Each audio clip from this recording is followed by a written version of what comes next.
Halo semuanya, kembali lagi di episode review santuy. Episode yang membahas unboxing, review, dan tips and tricks seputar gadget. Oke, di depan kita sudah ada Realme C17 yang akan kita unboxing dan review singkat di video kali ini. Jadi Realme C17 ini adalah handphone yang menyandang gelar predikat sebagai handphone dengan memori internal 256GB termurah ya. Xiaomi pun kalah dalam hal ini guys. Kalau melihat merek saingannya, untuk harga 2,2 juta palingan dapat yang storage 64GB atau paling besar itu 128GB ya. Dan si Realme C17 ini gua beli dengan kondisi bekas seperti biasanya karena channel ini suka membeli barang-barang bekas dan mereview barang-barang bekas ya. Karena gimana pun harga bekasnya itu lebih worth it daripada harga barunya guys ya. Dan ini gua beli dengan harga 2,2 jutaan aja dalam kondisi bekas. Jadi dengan budget 2,2 juta kalian udah bisa dapat HP dengan storage 256GB. Dan untuk perbandingan, harga baru HP ini kalau melansir dari website resmi Realme sekarang berada di angka 2599 juta atau 2,6 juta kurang 1000. Jadi kalau ingin hemat 400.000 tinggal ambil aja yang kondisi bekasnya ya, karena rata-rata masih pada good condition. Dan ya, tanpa berlama-lama, sebelum ke dalam videonya jangan lupa untuk klik like, subscribe, dan nyalakan juga tombol loncengnya biar gak ketinggalan video-video terbaru lainnya dari channel CS Millennial, tentunya di review santuy. Dan mari kita mulai videonya guys.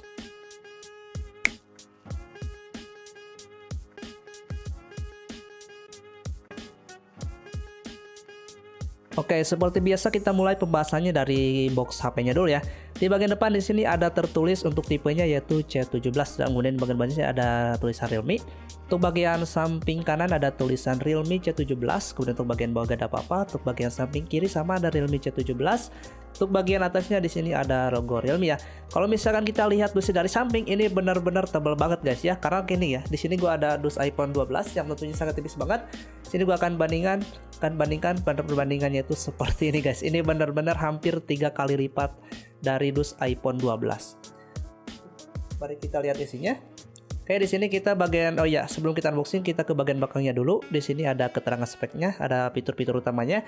Di sini ada layarnya yang udah 90 Hz, kemudian in display selfie, ada 13 megapiksel quad kamera, kemudian ada 5000 mAh baterai, kemudian dia mendukung fast charging 18 watt ya. Kemudian ada Snapdragon 460 untuk prosesornya. Kemudian untuk di bagian bawahnya di sini untuk keterangannya ada storage-nya itu 66GB per 256GB. Kemudian untuk warnanya dia warna hijau danau guys ya. Kita beli yang warna hijau danau. Oke, di sini kita langsung buka aja. Oke, yang pertama di sini ada panduan manual book ya. Di sini ada manual booknya. Dan kita buka, di sini ada SIM ejector. Ada SIM ejector, kemudian di sini ada manual booknya tentunya. Dan ya di sini gua nggak dapat case bawaannya ya, karena ini gua beli bekas dan kata si penjualnya tuh udah hilang nggak entah kemana gitu guys ya. Oke, di sini ada buku panduan dan juga ada SIM ejector. Kemudian di sini ada handphonenya. Oke, kita buka dulu. Ini ada handphonenya, kita simpan dulu. Kemudian kita di sini ada charger ya. Di sini chargernya yang bentuknya seperti ini dan tentunya udah mendukung fast charging 18 watt ya. Dan seperti biasa di bagian colokannya ada aksen warna kuning, itu ciri khasnya Realme guys ya. Oke. Dari sini ada kabel chargernya. Untuk kabel charger sendiri dia udah USB Type C to USB A ya. Oke. Di sini seperti ini kabelnya. Ini udah sedikit agak kotor ya karena ya namanya barang bekas itu guys ya. Kita rapikan dulu. Oke, yang selanjutnya kita mulai bahas dari HP-nya ya. Di sini kita akan kletek dulu untuk plastik HP-nya guys ya. Dan untuk plastik itu seperti ini ya. Ini menandakan kalau misalkan si HP-nya itu adalah kelas entry level gitu ya. Kita akan buka dulu untuk plastiknya. Karena kalau misalkan melihat dari seri-seri sebelumnya seperti Realme C11, C12, C15 itu masuknya ke kelas entry level guys. Dan ini adalah si penerus si Realme C15 ya. Oke, dan untuk bagian belakangnya di sini gua dapat unit yang udah pakai garskin di sini. Di sini gua nggak akan lepas karena ya sayang aja gitu ya. Jadi gak usah beli lagi atau pasang lagi garskinnya ya. Karena ini membantu banget supaya si bodi belakang itu nggak jamuran. Oke, untuk bagian belakangnya di sini untuk desainnya ada 4 kamera yang resolusi kamera utamanya itu adalah 13 megapiksel ya.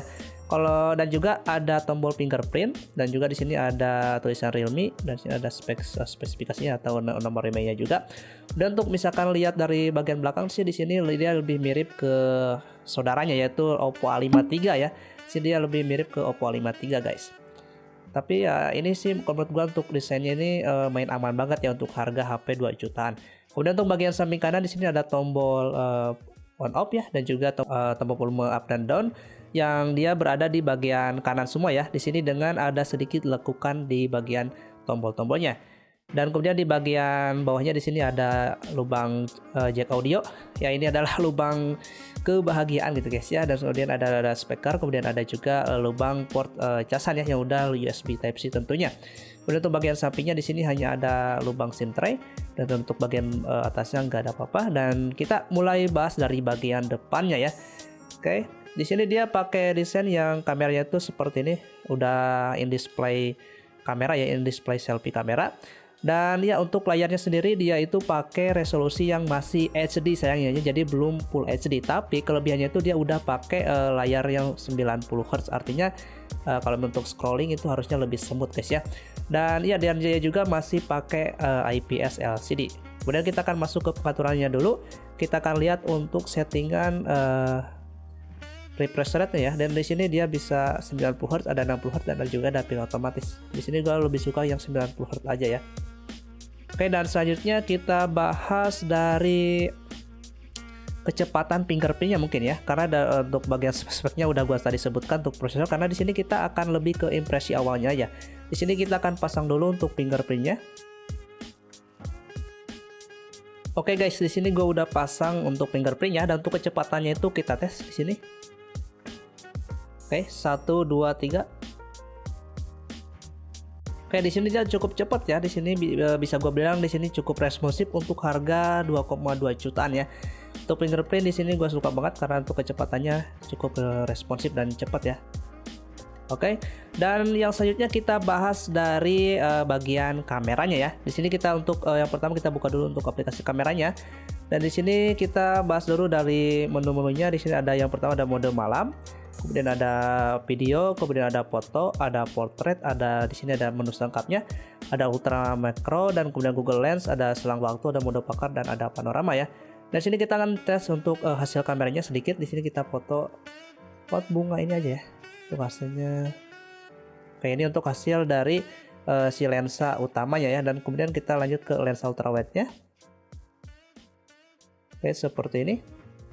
Itu hanya contoh aja ya guys ya. Kemudian mungkin nanti di video review akan gua bahas untuk kameranya lebih lanjut guys ya. Dan untuk untuk kamera depannya gua lupa. Kamera depannya di sini dia menggunakan resolusi 8 megapiksel, dan untuk hasilnya seperti ini.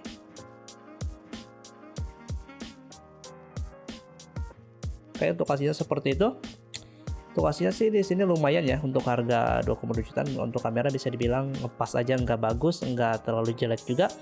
Dan ya, terakhir kesimpulannya di sini gua udah cek semuanya ya. Dan untuk kesimpulannya dari semua impresi awal tadi yang sudah gua bahas, apakah worth it atau enggak beli Realme C17 dengan harga yang udah gua sebutkan tadi di awal, yaitu untuk harga bekasnya itu 2,2 jutaan atau harga barunya itu 2,6 jutaan kurang 1000.